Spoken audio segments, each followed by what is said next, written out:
Hello friends, good morning. कैसे हैं आप सभी लोग। मैं सुनील कुमार स्वागत करता हूं आपके अपने चैनल क्रैकर जीएस एकेडमी में। दोस्तों, उम्मीद करता हूं कि आप लोग अच्छे होंगे और आप लोगों की पढ़ाई अच्छी चल रही होगी। ठीक है। तो दोस्तों, जैसा कि आप लोग जानते हैं, जो भी मेरे साथ लगातार जुड़े हुए हैं उनको पता है कि दोस्तों हम लोग क्या यहाँ पे फिजिकल ज्योग्राफी यानी भौतिक भूगोल की सीरीज कर रहे हैं। ठीक है। जिसमें दोस्तों हम लोग लास्ट क्लास में दोस्तों ज्वालामुखी यानी वॉल्केनो पढ़ रहे थे। 2 क्लासेस ज्वालामुखी की हुई हैं, क्योंकि दोस्तों बात ये है ना, ये 2 क्लासेस आज इसकी फिर तीसरी क्लास है। देखो, रीज़न ये है कि इतना डिटेल में मैं इतनी क्लासेस क्यों ले रहा हूँ, क्योंकि दोस्तों इसमें मैं बहुत डिटेल से पढ़ा रहा हूँ। डिटेल्स का मतलब ये है कि कभी अगर भविष्य में आपको मान लो पीसीएस में मेंस लिखना पड़े या कुछ भी कहीं पर भी आपको रिटर्न भी लिखना पड़े, तो आराम से आप ज्वालामुखी हो या कोई भी टॉपिक हो जो मैंने पढ़ाए हैं अभी तक, उनको आप आराम से लिख सकें। ठीक है। तो इस वजह से मैं इनको बहुत डिटेल से और बहुत हर चीज़ को कराते हुए चल रहा हूँ। तो जैसे कि मैंने दोस्तों कल मैंने क्या आप लोगों को बताया था, कल मैंने परसों जब ज्वालामुखी शुरू किया था। देखो, हमारा टॉपिक है दोस्तों वॉल्केनो। क्या है दोस्तों? वॉल्केनो यानी दोस्तों ज्वालामुखी। ठीक है, ज्वालामुखी है। इसमें मैंने आपको बताया दोस्तों कि इसको हम पढ़ते समय इसमें हमारे जो है वो दोस्तों 3 डायमेंशन होंगे। 3 डायमेंशन कौन कौन से होंगे? पहली चीज़ तो हम ये जानेंगे कि ज्वालामुखी क्या होता है, यानी इसकी परिभाषा और भी जो चीज़ें होती हैं वो देखेंगे। पहले चीज़ तो इसको सबसे पहली बेसिक चीज़ इसमें जानेंगे। फिर और इसमें कौन कौन से जो महत्वपूर्ण शब्द होते हैं ज्वालामुखी से संबंधित, वो सारी चीज़ें मैंने इसी में बताई थी आपको। देन दूसरा आपको जानना दोस्तों इसके टाइप यानी प्रकार, कितने प्रकार के ज्वालामुखी होते हैं दोस्तों, मैंने पढ़ाया है दोस्तों लास्ट पिछली क्लासेस में। ठीक है दोस्तों। और देन फिर मैंने आपको बताया था कि दोस्तों ज्वालामुखी के निकलने से और इसके जमने से दोस्तों क्या होता है, कुछ पृथ्वी के सतह पर के ऊपर और कुछ पृथ्वी के आंतरिक सतह पर दोस्तों क्या होता है, कुछ पृथ्वी के सतह पर और कुछ पृथ्वी जहां से ज्वालामुखी निकल रहा है वहां पे दोस्तों क्या होता है, इसके जमने से कुछ संरचनाओं का निर्माण होता है, कुछ आकृतियां बनती है, कुछ स्थलाकृतियां बनती हैं। ठीक है। उनका हमको इसमें अध्ययन करना होता है, क्योंकि पीटी जैसा है या पीसीएस का या और भी अदर स्टेट पीसीएस जो पेपर आते हैं उनमें दोस्तों क्या होता है, इसके बारे में पूछा जाता है कि बैथोलिथ किसे कहते हैं, लोपोलिथ किसे कहते हैं, क्योंकि ये संरचनाएं बहुत फेमस और ज्वालामुखी टॉपिक से अगर देखा जाए तो जो पीटी का क्वेश्चन बनता है वो यहीं से ज़्यादातर पूछते हैं। आजकल वो डायरेक्ट नहीं पूछते कि कौन सा ज्वालामुखी एक्टिव है या है ना, वो तो मैंने आपको पढ़ाया है। टाइप में जब आप पढ़ेंगे तो आपको मैंने कहा भी था कि आपको करना क्या है, कि जैसे मैंने बताया कि जैसे एक्टिव ज्वालामुखी बताया था मैंने, तो आपको दोस्तों विश्व में आपको क्या करना था, बुक्स से ढूंढ के एक्टिव ज्वालामुखी के नाम लिखने थे आपको उसी के पास में। मैंने बताया था दोस्तों, ये मैंने काम भी दिया था। तो मुझे उम्मीद है कि दोस्तों आप लोगों ने ऐसा किया भी होगा। ठीक है। तो मैंने बताया दोस्तों कि कुछ स्थलाकृतियां बनती हैं, उनका हमको अध्ययन करना था, यानी दोस्तों स्थलाकृतियां। ठीक है, ठीक है, जिसको ट्रोपोग्राफी बोलते हैं, टोपोग्राफी बोलते हैं। तो स्थलाकृतियों में दोस्तों मैंने बताया था कि दोस्तों देखो, ये सारी चीजें हम लोग कर चुके हैं पिछली क्लासेस में। आज जो हमको करना है वो इसी में करना है। और इसमें भी दोस्तों हम लोग ने दोस्तों क्या किया था, इसको हम लोग ने दोस्तों 2 पार्ट में बांटा था। इसको हमने क्या किया दोस्तों, 2 पार्ट में बांटा था। एक तो दोस्तों क्या होता है, पृथ्वी के ऊपर ज्वालामुखी निकलता है, ज्वालामुखी दोस्तों ऊपर आता है तो उससे कुछ क्या बनती है दोस्तों, कुछ संरचनाएं, कुछ स्थलाकृतियां बनती हैं, जिनको दोस्तों मैंने बोला था एक्सट्रूसिव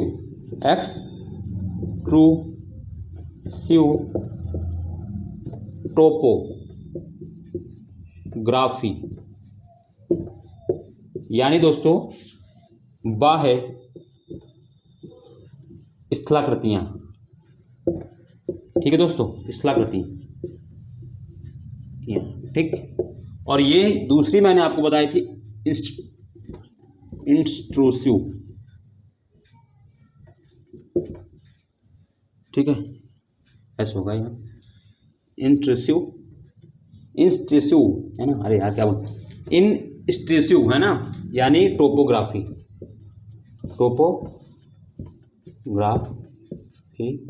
मतलब दोस्तों आंतरिक स्थलाकृतियां।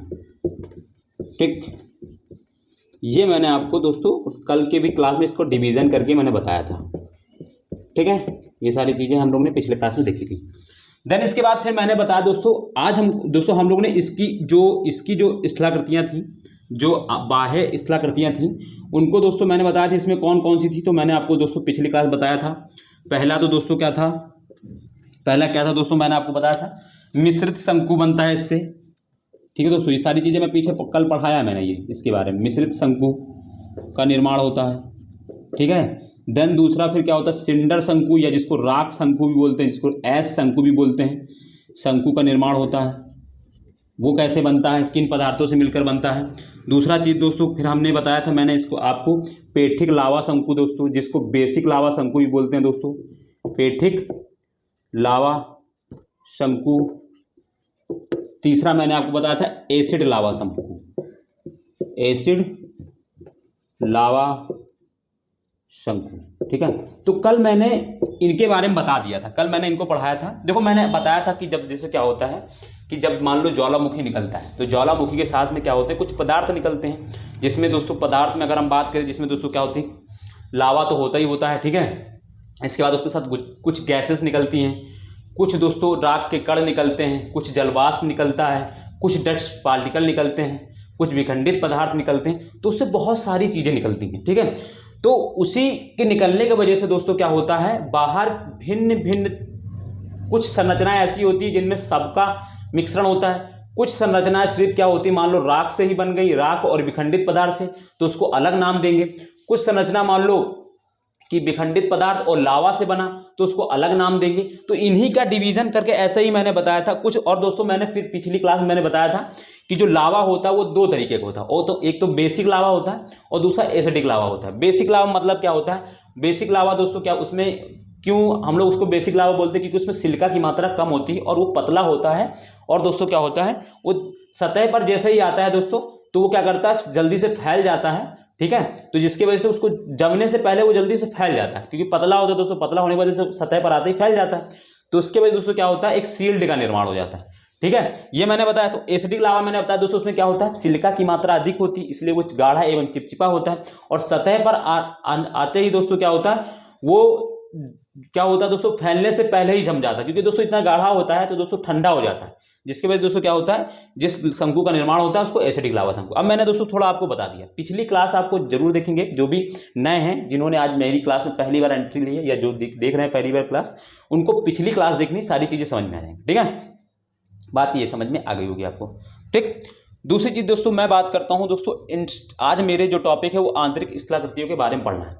देखो इनमें दोस्तों मैंने कुछ आपको नाम बताए थे आंतरिक स्थलाकृतियों में, मैं आपको लिख देता हूं पहले, फिर मैं इनको पढ़ाता हूं आज आराम से, क्योंकि ये बहुत ज़्यादा इंपॉर्टेंट।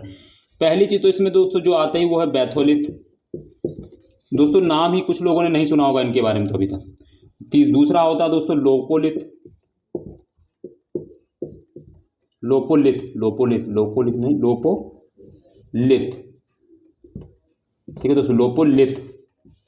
ठीक, थर्ड होता है दोस्तों लेकोलिथ,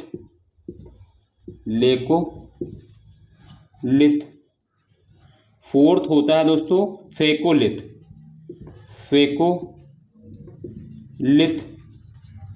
और दोस्तों फिफ्थ जो होती है संरचना वो होती है डाइक के बाद दोस्तों एक सिल्ड भी होती है, मैं वो भी बताऊंगा बट यहाँ लिख नहीं रहा हूँ।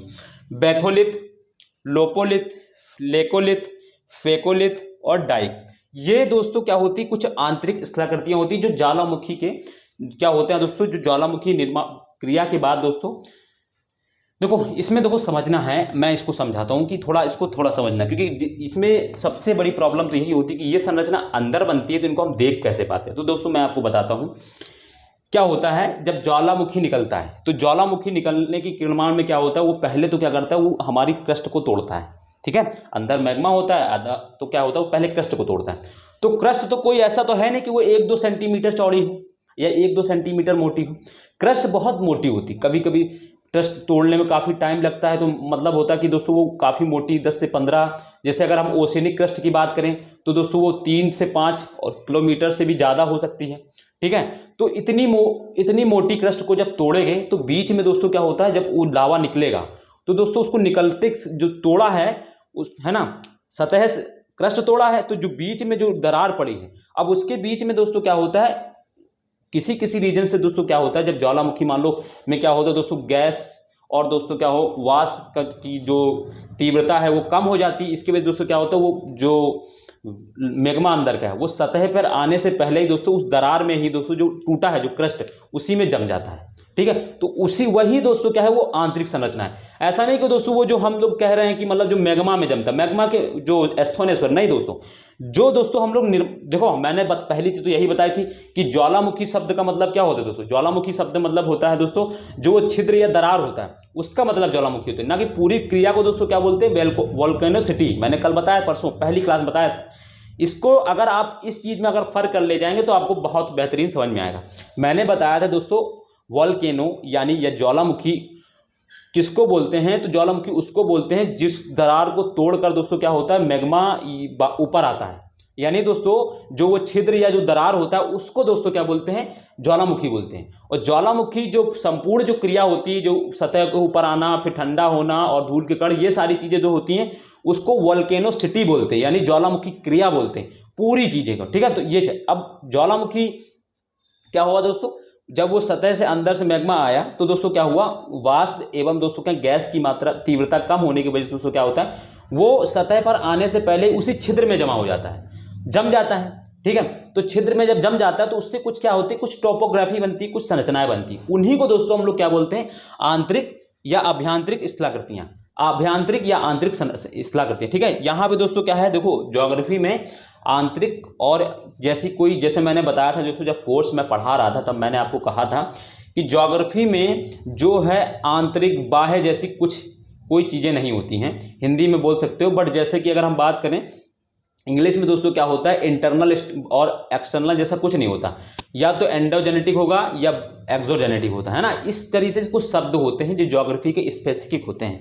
ठीक है, जैसे मैंने कल आपको एग्जांपल भी दिया था, जैसे ज्योग्राफी में अगर कभी भी आपको ढाल शब्द का अगर मीनिंग लिखना हो, ढाल लिखना, तो ज्योग्राफी में ढाल शब्द को आप अवॉइड करिएगा, हमेशा प्रवणता लिखने की कोशिश करिएगा, जिसको दोस्तों ढाल को इंग्लिश में स्लोप बोलते हैं।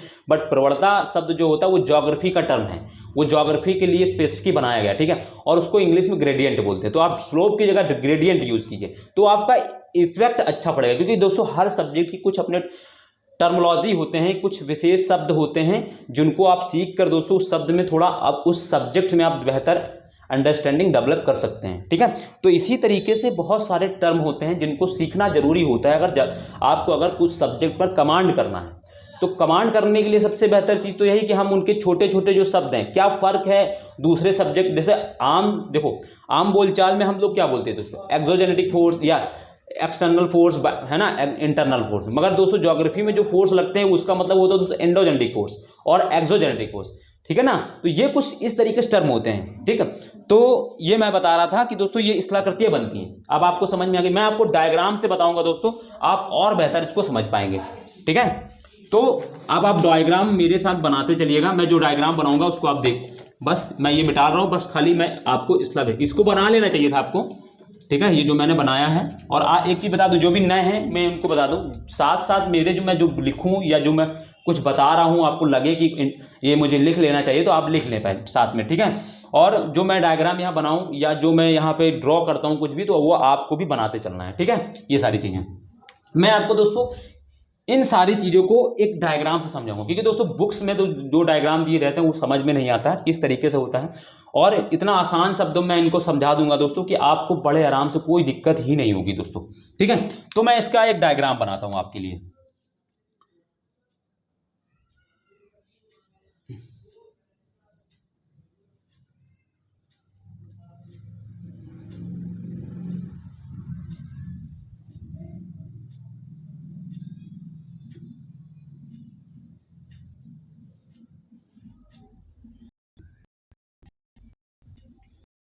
बस आप आराम से मेरे साथ बैठे रहिए यहीं पे, आराम से आप बस खाली इसको देख जो साथ साथ बनाते चलिए। देखो इसके नीचे ये क्या होता है दोस्तों, ये क्रस्ट है, ये पूरी जो है, ये जो मैंने बताया है जिसको तोड़ देता है, ये पूरी दोस्तों क्या है, ये मैंने बना दिया आपको, ये क्रस्ट है ना, ये क्रस्ट है।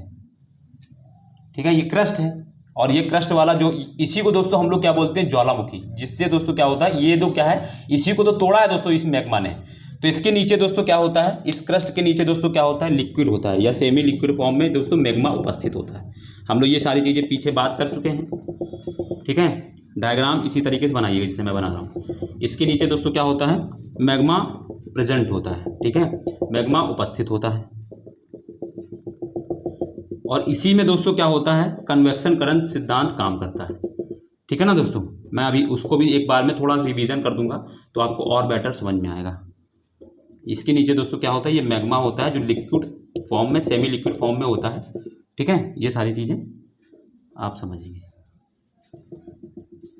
ठीक है, मैं इसको बड़ा बना रहा हूँ क्योंकि मुझे और भी चीज़ें समझा दूंगा मैं इसी में आपको।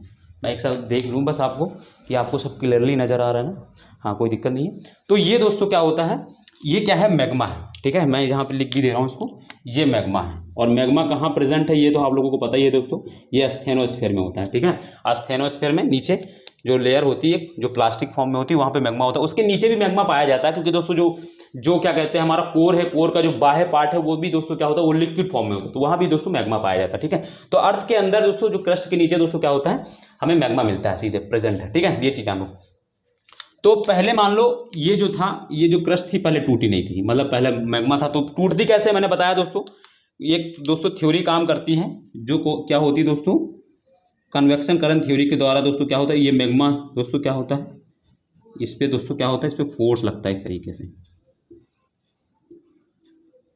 ठीक है, इस पे दोस्तों क्या होता है, क्योंकि मैंने बताया दोस्तों नीचे टेम्परेचर ज़्यादा होता है, रेडियो एक्टिव डिके होता है, जिसकी वजह दोस्तों क्या होता है, यहाँ की एनर्जी बढ़ जाती है और यहाँ का मैग्मा गर्म होकर खूब बहुत ज़्यादा गर्म होता है। और गर्म होकर दोस्तों क्या होता है, ये ऊपर की ओर भागता है, बहुत तेज़ी से दोस्तों ऊपर की ओर भागता है। और दोस्तों क्या होता है, इस क्रस्ट से या जो लिथोस्फीयर है इससे टकराता है। ठीक है, जो मैं टर्म कुछ यूज कर रहा हूँ जैसे लिथोस्फीयर, तो ये आप घबराइएगा मत, आप पीछे की क्लासेस देखेंगे आपको सारी डिटेल्स में सब चीज़ें मिल चुकी, क्योंकि ये सारी चीज़ें पीछे पढ़ा चुका हूँ।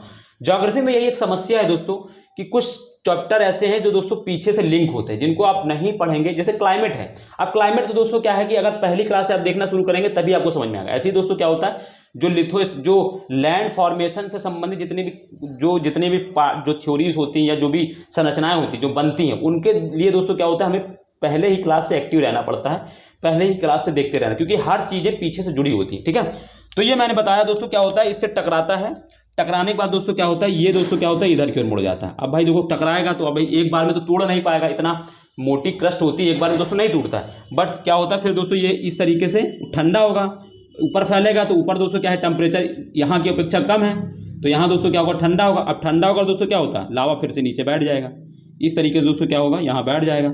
और फिर दोस्तों क्या होगा, यहाँ आके फिर गर्म होगा, फिर गर्म होगा दोस्तों, तो फिर दोस्तों क्या होगा, ऊपर की ओर भागेगा। तो ये चक्र चलता रहता है, इसी को दोस्तों क्या बोलते हैं, कन्वेक्शन करंट थ्योरी बोलते हैं। इसी की वजह से दोस्तों क्या होता है, जो लिथोस्फीयर है या जो क्रस्ट है वो टूटती है। टूटने के बाद दोस्तों क्या होता है, मान लो अब ये टूट गई इसकी वजह से, अब इसको टूटने के बाद दोस्तों होता यह है कि जो मैग्मा है ये ऊपर की ओर भागता है, ऊपर की ओर बहुत तेज़ी से, क्योंकि इसमें गैस होता है तो, और जलवाष्प होते हैं, वाटर वेपर्स, और दोस्तों इससे प्रेशर बहुत ज़्यादा लगा रहता है ऊपर से। तो जैसे ही दोस्तों इसको तोड़ता है ऐसे बहुत तेज़ी से ये भागता है। ठीक है, ये बहुत तेज़ी से बाहर की ओर निकलने की कोशिश करता है। ठीक है, बहुत तेज़ी से ये दोस्तों क्या करता है, बाहर की ओर इस तरीके से निकलने की कोशिश करता है।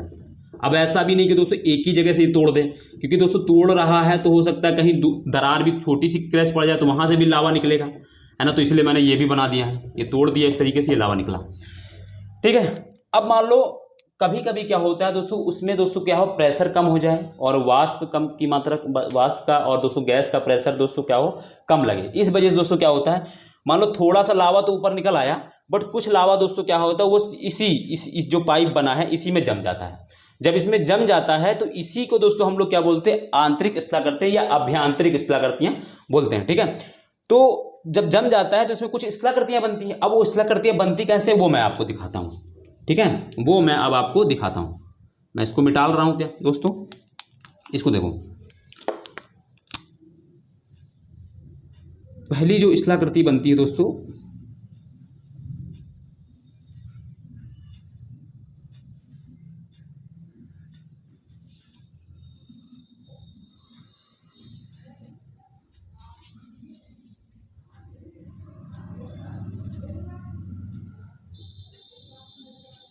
ठीक है, ये दोस्तों क्या होता है, इसको दोस्तों बोलते हैं, मैं दूसरे पेन से लिख रहा हूँ, इसको बोलते हैं दोस्तों बैथोलिथ। अभी मैं समझा रहा हूँ इसको, बैथोलिथ कैसे इसको बोल देते हैं।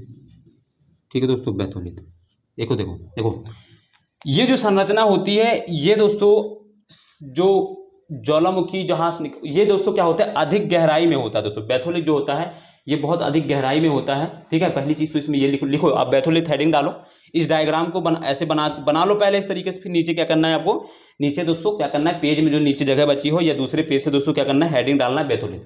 इसको लिखना है यह अधिक गहराई में स्थित होता है, ठीक है, और यह एक गुंबदाकार संरचना है, ठीक है। यह ज्वालामुखी के दोस्तों लावा के ज्वालामुखी मैग्मा के पृथ्वी के आंतरिक सतह पर जमने के आंतरिक सतह में जमने के कारण, है ना, बनने वाली एक गुंबदाकार संरचना है। लिखो मेरे साथ बोल रहा हूं मैं, लिखते चलें आप, है ना। यह ज्वालामुखी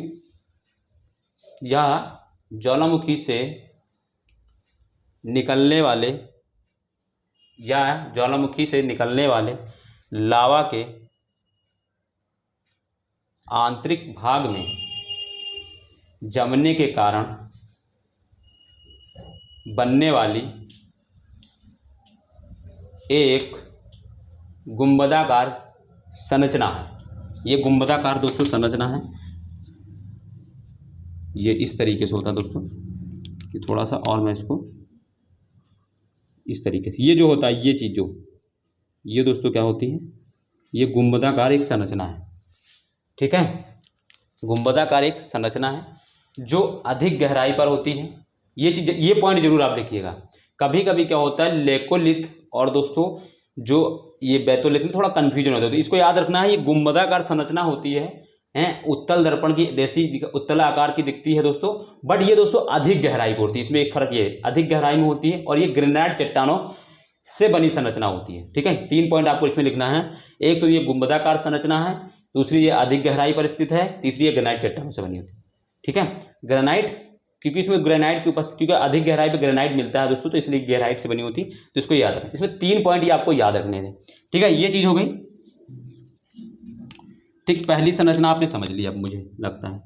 अब दूसरी संरचना पे हम आते हैं दोस्तों।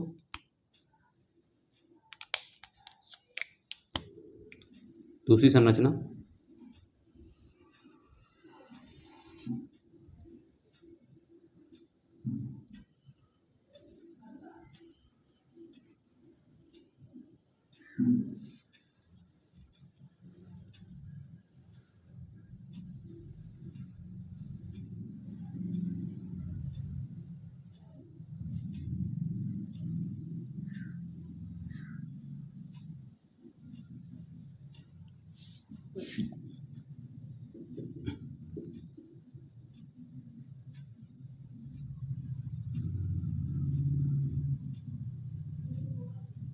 ये दूसरी संरचना दोस्तों, ये जो संरचना होती है इसको दोस्तों बोलते हैं लोपोलिथ। इस संरचना को जो मैंने बताया ऊपर ये वाली, इसमें दोस्तों क्या होता है, यह दोस्तों क्या होता है, अब मैंने बता ही दिया कि ये दोस्तों कहाँ बनेगी, सारी मैग्मा के दोस्तों आंतरिक भाग, मैग्मा के पृथ्वी के आंतरिक सतह में जमने से बनता है, ठीक है। तो ये बनती दोस्तों, इसमें दोस्तों पॉइंट लिखना है दोस्तों, यह है ना, यह मैग्मा के पृथ्वी के आंतरिक भाग में जमने से बनने वाली एक अवतल आकार की संरचना है, जो तस्तरी नुमा दिखाई पड़ती है। एक अवतल आकार की संरचना है जो तस्तरी नुमा से दिखाई पड़ती है। देखो ये क्या होती है दोस्तों, तस्तरी नुमा, इस तरीके से। ये दोस्तों इस तरीके से होती है, देखो इस तरीके से, ठीक है। इस तरीके से मैंने आपको दिखाने की कोशिश की है, इस तरीके से दोस्तों होती है, तस्तरी नुमा होती है। ज़्यादा दोस्तों नहीं होता है, मतलब ज़्यादा नहीं होती है, हल्की सी इस तरीके से तस्तरी नुमा होती है, हल्की सी, इसीलिए मैंने दोस्तों उसको हल्का सा टर्न किया नीचे की ओर। इसका उभरा हुआ भाग मैंने दोस्तों इसीलिए दोस्तों नीचे की ओर बनाया है। ये दोस्तों ये नीचे की ओर उभरी होती है, ठीक है। तो ये तस्तरी नुमा होती है और इसमें एक चीज़ याद रखना, ये अवतल आकार की होती है, जैसे अवतल है ना, अवतल आकार की एक तस्तरी नुमा संरचना होती है, ठीक है। बस इसके बारे में इतना याद रखना है, बाकी लोपोलिथ के बारे में इतना ही, बस इतना लिखना है कि यहाँ ज्वालामुखी या मैग्मा के पृथ्वी के आंतरिक भाग में जमने से बनने वाली अवतल आकार की एक तस्तरी नुमा संरचना है, ठीक है। अवतल आकार की है, दूसरी तस्तरी नुमा। डायरेक्ट यही पूछ लिया जाता है कि किस ये कौन सी संरचना होती है जो पृथ्वी के आंतरिक भाग में अवतल आकार की बनी होती है। तो दोस्तों याद रखना, ये लोपोलिथ होती है, ठीक है। ये आपको समझ में आ गया होगा। दूसरी चीज मैं आपको अब दोस्तों बनाता हूं,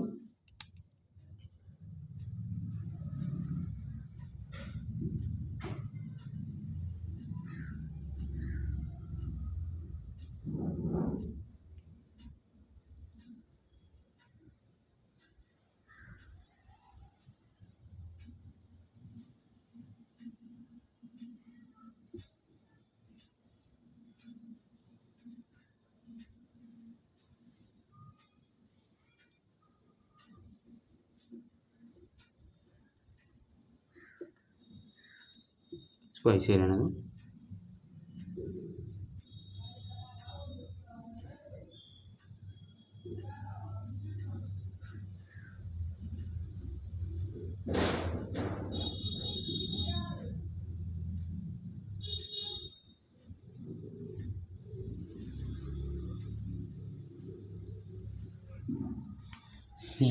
ये दोस्तों कैसी, जैसे दोस्तों क्या होती है एक मोड़दार वलन, मोड़दार पर्वत, जैसे मैंने बताया था दोस्तों क्या होती है एक बनक, इसको दोस्तों क्या बोलते हैं, ठीक है। थोड़ा सा मैं इसको और सही कर देता हूं,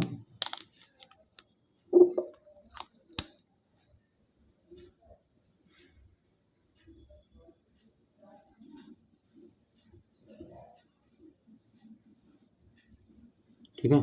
ये दोस्तों जो ये वाली संरचना, ये इतनी संरचना ये, ठीक है, इसको दोस्तों क्या बोलते हैं, इसको बोलते हैं दोस्तों फेकोलिथ।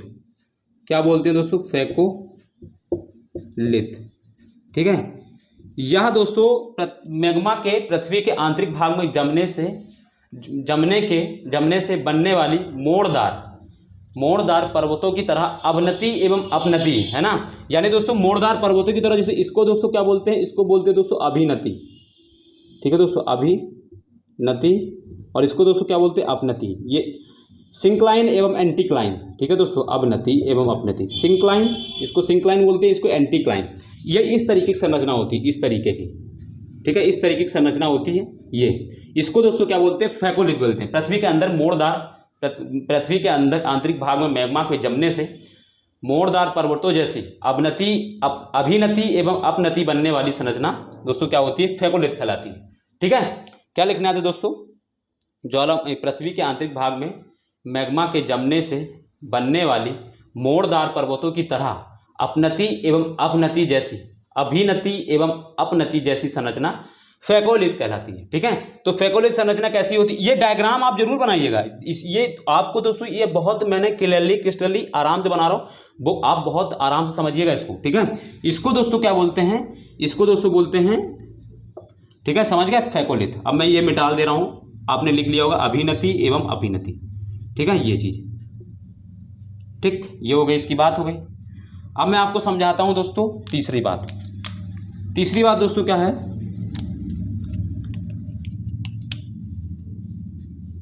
ठीक है। देखो एक चीज मैं आपको बता दूं, ये सारी संरचनाएं बनेंगी कहां पे दोस्तों, इस जगह पर। बट मैं आपको दोस्तों अब यहाँ पे सारी संरचनाएं नहीं बना सकता, तो मैंने आपको इसी डायग्राम के थ्रू मैंने यहाँ पे आपको बना के दिखा दी। अब जैसे मैं आपको मान लो वो बना के दिखाऊंगा, मान लो जैसे मैं ये संरचना बना रहा हूँ, ठीक है, मैं इसको थोड़ा सा और इधर बढ़ा कर दे रहा हूँ, क्योंकि दोस्तों मुझे एक संरचना बनानी है तो मुझे समझाना पड़ेगा। तो मान लो मैं यहाँ पे कोई संरचना बना रहा हूँ इस तरीके से,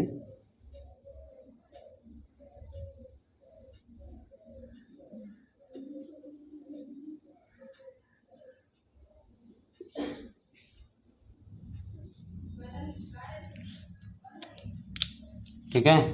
ये मैं अब कोई मान लो कोई संरचना बना रहा हूँ इस तरीके से,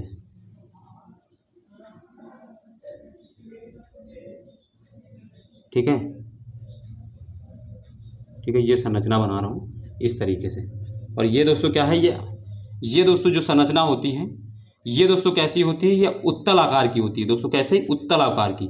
ये अवतल आकार की थी तस्तरी नुमा, ये दोस्तों क्या होती है, उत्तल आकार की दोस्तों होती है, ठीक है। अभी और ये दोस्तों संरचना कौन सी होती है दोस्तों, ये फेकोलिथ होती है। ये दोस्तों क्या होती है,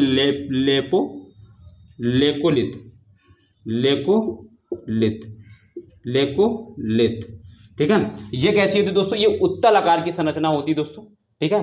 पृथ्वी के आंतरिक भाग में मैग्मा के उत्तल आकार नुमा जमने वाली सतह को उत्तल आकार में लावा मैग्मा के जमने से बनने वाली सतह को दोस्तों क्या बोलते हैं दोस्तों, लेकोलिथ बोलते हैं। तो इसको याद रखना, ये उत्तल आकार की संरचना जैसी होती है, उत्तल आकार की, ठीक है, आकार जैसी संरचना होती है लेकोलिथ। ठीक है दोस्तों, कुछ नहीं करना, बस आपको लिख लेना है लेकोलिथ और सामने लिख लेना है ये उत्तल। अब ये तो जान गया कि पृथ्वी के आंतरिक भाग में जमती है और कैसे दोस्तों क्या होता है दोस्तों, ठीक है। और होता क्या है दोस्तों, ये उत्तल आकार की संरचना होती है, ठीक है। तो ये उत्तल आकार की संरचना होती है। 3-4 की बात मैंने कर ली। अब एक बचा दोस्तों डाइक। डाइक को मैं दोस्तों आपको यहां समझाता हूं। इसको मैं अलग कलर से बना दे रहा हूं, रेड कलर से बना दे रहा हूं, ठीक है दोस्तों। इसको मैं रेड कलर से बना दे रहा हूं, क्योंकि दोस्तों ये यहीं पर है तो आपको समझना पड़ेगा, ठीक है। ये इससे और हटा के बनाता हूँ, वरना क्या होगा दोस्तों, आप लोग थोड़ा कंफ्यूज कर जाएंगे, क्योंकि ये तस्रीनुमा अलग संरचना है। अब कंफ्यूज, क्योंकि दोस्तों अब खतरों के खिलाड़ी हैं, कुछ भी हो सकता है, ठीक है दोस्तों।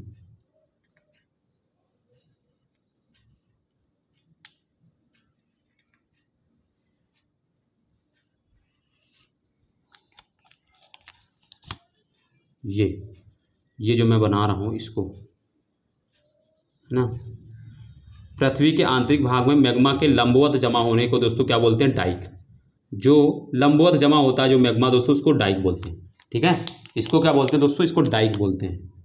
इसको क्या बोलते हैं दोस्तों, इसको डाइक बोलते हैं। जब मैग्मा दोस्तों क्या होता है, ज्वालामुखी दोस्तों क्या होता है, जब मैग्मा दोस्तों क्या होता है, इस छिद्र में दोस्तों क्या होता है, जब लंबवत जमा होता है तो उसको दोस्तों क्या बोलते हैं, डाइक बोलते हैं। तो डाइक क्या होती है दोस्तों, एक लंबवत, है ना, संरचना है, ठीक है। ज्वालामुखी नहीं दोस्तों, मैग्मा के जमने से बनने वाली एक लंबवत संरचना है, ठीक है। अब ये सब चीज़ें आंतरिक भाग में चल रही है, यानी दोस्तों इस वाले भाग में चल रही है, पृथ्वी के ऊपर मैग्मा नहीं आ पाया, तो उसकी बात कर रहे हैं। तो ये दोस्तों क्या होती है, एक लंबवत संरचना होती है, मैग्मा के जमने से बनने वाली एक लंबवत संरचना है, ठीक है दोस्तों। और ये दोस्तों क्या होती है, मैं इसको जिसको जो ये बता रहा हूँ दोस्तों, ये इसको मैं जो मैंने बनाया है इसको दोस्तों सील बोलते हैं, सील। ये दोस्तों क्या ऐसी होती है दोस्तों, ये दोस्तों क्या होती, ये जो क्षैतिज रूप में जो जमा होता है लावा, उसको सील बोलते हैं दोस्तों, उसको सील बोलते हैं, ठीक है। सील इसको बोलते हैं दोस्तों जो क्षैतिज रूप से लावा जमा होता है, जैसे ये जमा है, जो ये लावा जमा होता है इस तरीके से, इसको दोस्तों क्या बोलते हैं, सील बोलते हैं, ठीक है। और दोस्तों तस्तरीनुमा संरचना को दोस्तों क्या बोलते हैं, जो अवतल आकार में जमा होती है उसको लोपोलिथ बोलते हैं, और जो गुंबदा आकार में और इस बहुत अधिक गहराई पर, और दोस्तों क्या होता है दोस्तों, ये ग्रेनाइट जैसी चट्टानें की जैसी चट्टानों से बनकर बनता है तो उसको बेथोलिथ बोलते हैं। फैकोलिथ दोस्तों क्या होती है, मोड़दाग पर्वतों की जैसी संरचना होती है, ठीक है, ये अपनति एवं अपनति जैसी, ठीक है। और लोकोलिथ दोस्तों क्या होती है, ये उत्तल आकार की संरचना होती है।